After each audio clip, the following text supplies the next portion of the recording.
Well, there's been a mixed reaction from world leaders as the LGBTQ+ community responds to US President Donald Trump's decision to formally recognise only two genders. As part of his initial 26 executive orders, President Trump signed a decree barring American agencies from recognising any genders assigned from male and female. It will henceforth be the official policy of the United States government that there are only two genders, male and female.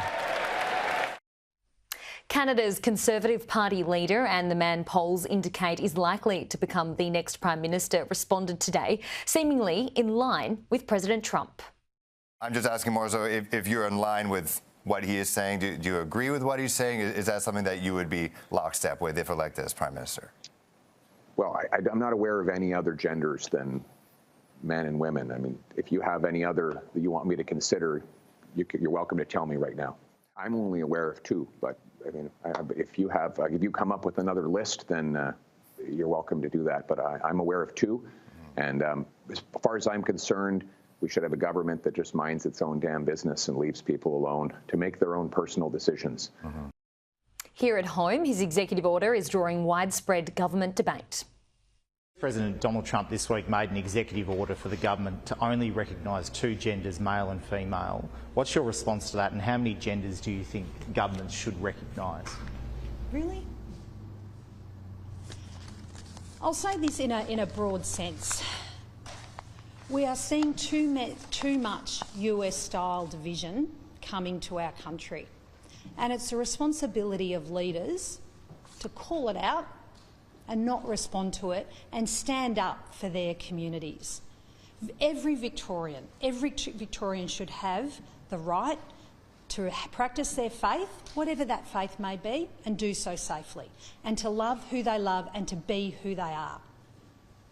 That's what's important here. What happens in the US happens in the US. What we should be focused on here is saying enough of that US-style division. We've had enough hurt. We've got enough division. We don't need to add to that with this sort of tokenistic behaviour.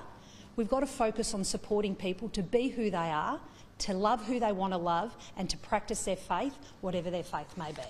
We think very firmly in this country that I think everyone has had enough of division, enough of people feeding and trying to engender hatred, whether it be anti-Semitism or on issues around gender equality.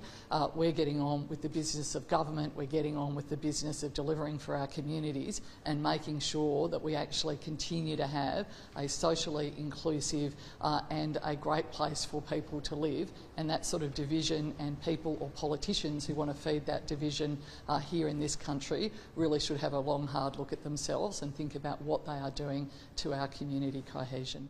It comes back to respect, about respecting that biological basis that we can't get away from when we're born, and making sure that women in particular, their rights are protected. And I think we can do that in a sensible way without vitriol, without upsetting anyone, but just respecting the fact that there are some changes that I think in our society that we probably need to lean into.